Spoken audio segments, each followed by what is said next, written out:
As Shakespeare rightly said, the earth has music for those who listen. A place which strikes the mind is the beautiful land of Sikkim, where cultures, traditions, rich heritage and diversity of population add to the natural beauty of the place. Gangtok, the capital of Sikkim, is the heart of the state and is considered the center of Sikkim tourism industry. Music is the piece of art that goes into the ears straight to the heart. The pleasure of music is in the listening.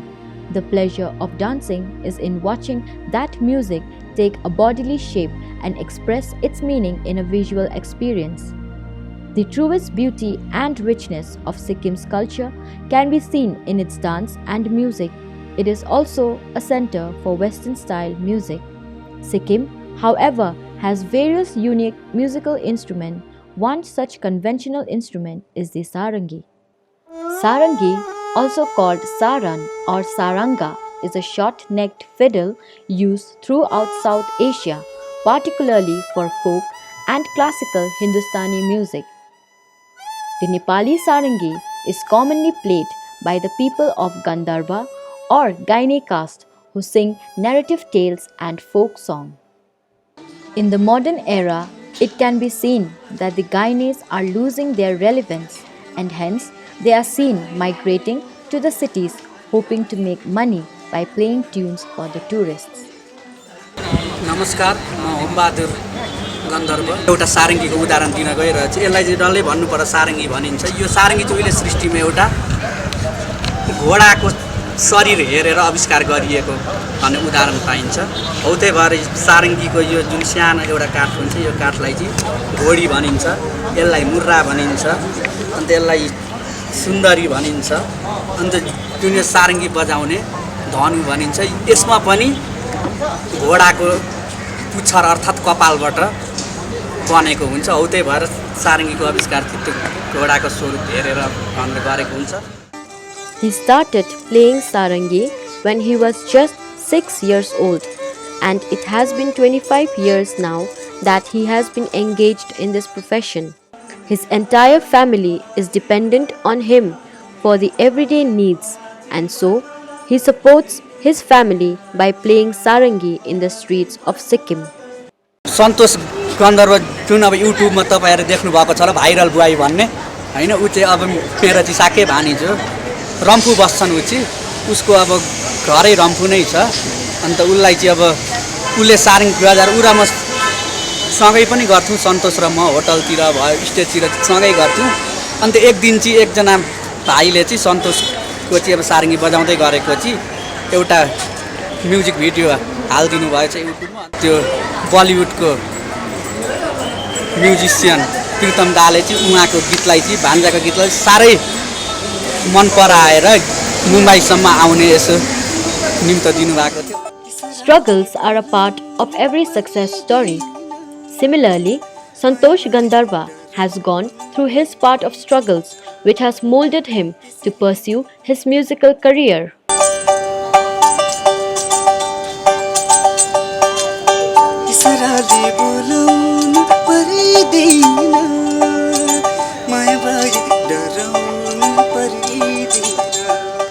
नमस्ते म सन्तोष गन्धर्व अनि सिक्किम रम्फूबाट अनि म गन्धर्व गाइने हो अनि म सारङ्गी बजाउँछु अनि यो सारङ्गी चाहिँ मेरो बाबाले सिकाउनु भएको अनि यो सारङ्गी चाहिँ मेरो बाजेले बनाउनु भएको अनि बाबाले मलाई 7 वर्षको उमेरदेखि मलाई सारङ्गी बजाएर सिकाउनु ल्याउनु भएको अनि म बाबाले सिकाउनु भएको सारङ्गी बजाउनु अनि अहिले म सारङ्गी बजाइरहेको छु. सन्तोष गन्धर्व मेरो. The social media has played a major role in bringing Santosh's talent in front of the masses. His talent was recognized by India's popular music artist Preeti Chakraborty when one of his videos got viral on social media where he played the song Channa Meria.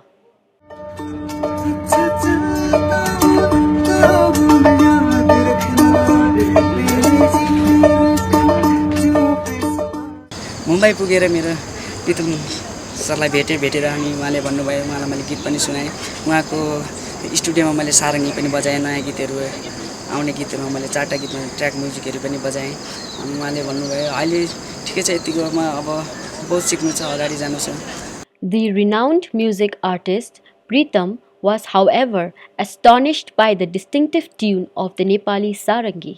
संतोष ये जो सारंगी बजाता है ये बहुत ही इसका सबसे मेरे को अट्रैक्टिव ये लगा कि ये सारंगी का जो टोन है हम लोग जो वेस्ट में सारंगी सुनते हैं वो वैसा टोन नहीं है इसका इसका पिताजी और उनका पिताजी इनका दादाजी ये इंस्ट्रूमेंट बनाया हाथ से और ये बहुत ही इसको नेपाली सारंगी बोलते हैं इसका जो टोन है ये थोड़ा सा बहुत मीठा अलग सा टोन है तो मैं भी ये इंस्ट्रूमेंट मेरा गाने में भी यूज़ करने वाला हूँ और मैं संतोष को काफ़ी उसका इंस्ट्रूमेंट सीखना है और गाना भी सीखना है तो Santosh's recognition due to Sarangi has paved a way for other Gaines to learn and preserve their ancestral instrument. म चाहिँ यसो भन्न चाहन्छु कि भानिजले त्यो बलिउडमा गएर आफ्नो ठाउँ बनाउन सकुन् आफ्नो यो हाम्रो सारङ्गी चाहिँ बलिउडमा मात्रै होइन हो सारङ्गी बाजाले संसारभर चिनाउन् भन्ने म शुभकामना दिन चाहन्छु भानिजलाई Apart from the traditional Gaines, even the modern performers and students play, learn and teach Sarangi, hence keeping this ancient musical instrument alive. One such young talent is Binod Darjee from the Department of Music, Sikkim University.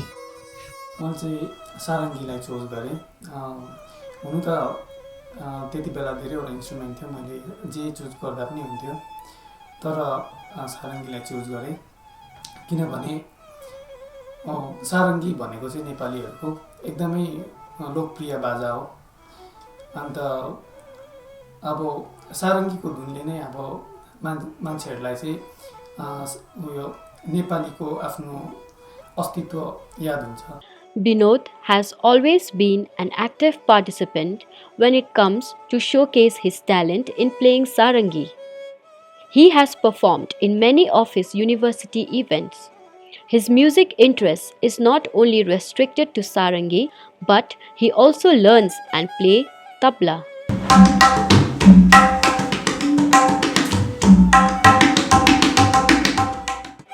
His musical journey started from his native place, that is Central Pandam in East Sikkim.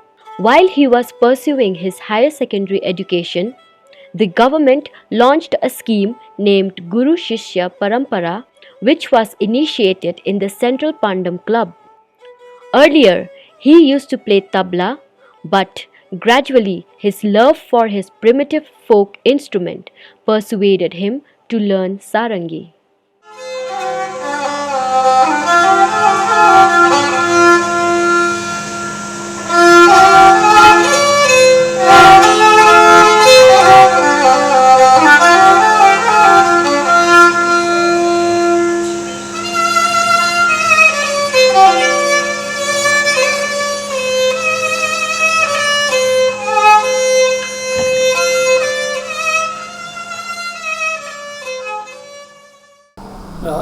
हालैमा चाहिँ म अहिले